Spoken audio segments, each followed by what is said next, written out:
নমস্কাৰ বন্ধু বান্ধৱীসকল, কি খবৰ আপোনালোকৰ? তো আপোনালোকক মোৰ ইউটিউব চেনেল পৰুৱা টিপছ এণ্ড ব্লগছলৈ পুনৰবাৰ স্বাগতম জনাইছোঁ। তো আজিৰ ভিডিঅ'টোৰ টাইটেল আৰু থাম্বনেইল চাই হয়তো আপোনালোকে গমেই পাইছে যে কোনটো টপিকৰ ওপৰত ভিডিঅ'টো বনাবলৈ লৈছোঁ। তো যিহেতু মোক বহু বন্ধু বান্ধৱীয়ে সুধি আছিলে যে আছাম পুলিচৰ মেডিকেল টেষ্টত কি কি চোৱা হয়, অৰ্থাৎ যিহেতু মই আগতেও আছাম পুলিচৰ মেডিকেল টেষ্টৰ ওপৰত ভিডিঅ' বনাইছিলোঁ, তো সেই ভিডিঅ'টোত তেওঁলোকে কমেণ্ট কৰিছে তেওঁলোকৰ প্ৰব্লেমসমূহ। তো মই আপোনালোকক সেই ভিডিঅ'টোত জনাইছিলোঁ যে আছাম পুলিচৰ মেডিকেল টেষ্টত সেইখিনিৰ বাহিৰে আন একো চোৱা নহয়। হাত, আঙুলি, দাঁত আদিসমূহত ইমান গুৰুত্ব দিয়া নহয়।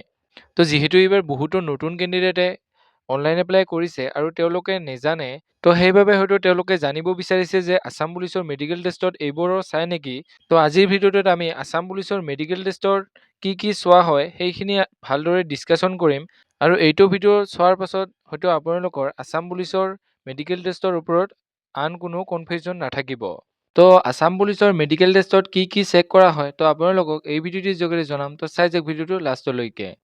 তো প্ৰথম আৰু মষ্ট ইম্পৰ্টেণ্ট পইণ্টটোৱেই হ'ল আছাম পুলিচত চোৱা, সেইটো হ'ল আপোনালোকৰ চকুৰ টেষ্ট। তো চকুত আপোনালোকৰ 6x6 আৰু 6x9 চোৱা হয়।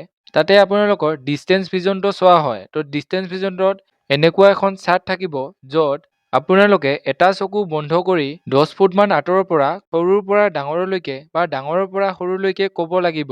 তো ইয়াতে আপোনালোকৰ দুয়োটা চকুৰে টেষ্ট কৰা হ'ব।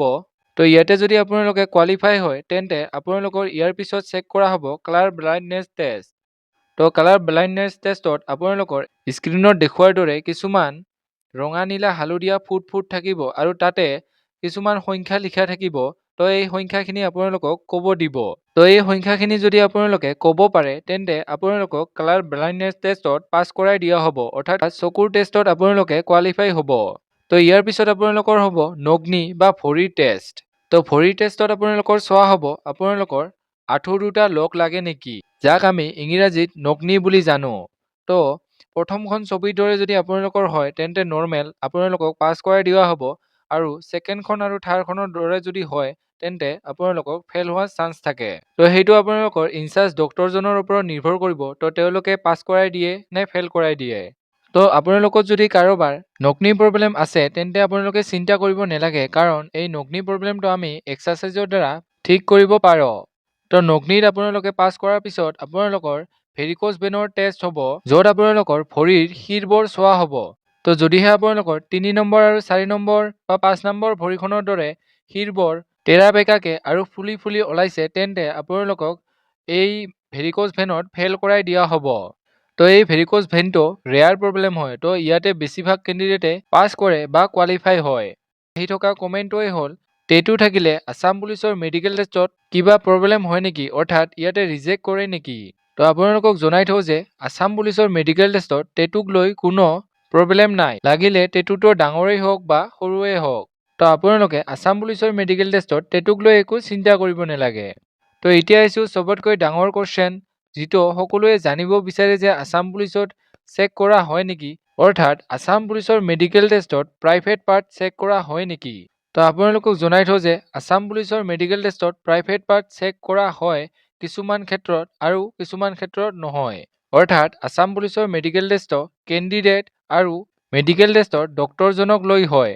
সেইবাবে এইটো আছাম পুলিচৰ মেডিকেল টেষ্টত কেতিয়াবা নগ্নিও চেক কৰা নহয় আৰু কেতিয়াবা প্ৰাইভেট পাৰ্টো চেক কৰি দিয়া হয়। তো সেইটো আপোনালোকৰ ইনচাৰ্জ ডক্টৰজনৰ ওপৰত হ'ব। তো যদিহে তেওঁ প্ৰাইভেট পাৰ্ট চেক কৰিব বিচাৰে তেন্তে আপোনালোকক প্ৰাইভেট পাৰ্টটো চেক কৰিব দিবই লাগিব। তো আপোনালোকে ইয়াতে ইমান টেনশ্যন ল'ব নালাগে, কাৰণ ইয়াতে বৰ বেছি ইমান ভালদৰে চেক কৰা নহয়। অৰ্থাৎ SSCGD বা ইণ্ডিয়ান আৰ্মি মেডিকেল টেষ্টৰ দৰে যিহেতু এই মেডিকেল টেষ্টটো নহয়, গতিকে তেনেকুৱা ধৰণে এইটো টাফো নহয়। তো আপোনালোকক পুনৰ এবাৰ জনাই থওঁ যে আছাম পুলিচৰ মেডিকেল টেষ্টত এইখিনিৰ বাহিৰে বেলেগ একো চোৱা নহয়। তো আপোনালোকে যিসকলে আঙুলি তেৰা বা ভৰিত কিবা দাগ আছে, হাতত কিবা দাগ আছে বা দাঁত ভাঙি গৈছে, সেইবোৰক লৈ চিন্তা কৰি আছে, তো তেওঁলোকক কৈছোঁ এইখিনিক লৈ আপোনালোকে চিন্তা কৰিব নালাগে। আছাম পুলিচৰ মেডিকেল টেষ্টত আপোনালোকে পাছ হৈ যাবা। গতিকে এতিয়া আপোনালোকে যিহেতু ফিজিকেল টেষ্টৰ ওপৰত গুৰুত্ব দিব লাগিব, গতিকে আপোনালোকে ভালদৰে ফিজিকেল টেষ্টৰ ওপৰত গুৰুত্ব দিয়া, লগতে ৰিটেন টেষ্টৰো প্ৰস্তুতি চলাই যোৱা। কাৰণ বহু কেণ্ডিডেটে যোৱাবাৰ ফিজিকেল টেষ্টত এটা ভাল নম্বৰ আনিছে যদিও ৰিটেন টেষ্টত মাৰ্ক তুলিব নোৱাৰাৰ কাৰণে চিলেকশ্যন ল'ব পৰা নাই। তো গতিকে আপোনালোকে এতিয়াৰে পৰা ফিজিকেলৰ লগতে ৰিটেন টেষ্টৰ বাবে সাজু হৈ থাকা। তো যিহেতু ইলেকশ্যনৰ পিছতহে ফিজিকেল টেষ্টৰ ওপৰত কিবা ইনফৰমেশ্যন আহিব পাৰে, তো যেতিয়া ইয়াৰ ইনফৰমেশ্যন আহে তো আপোনালোকক ভিডিঅ'ৰ যোগেৰে জনাই দিম। আৰু এনেকুৱা ধৰণৰ জবছ আপডেটবোৰ পাই থাকিবলৈ আপোনালোকে চেনেলটো ছাবস্ক্ৰাইব কৰি থ'ব।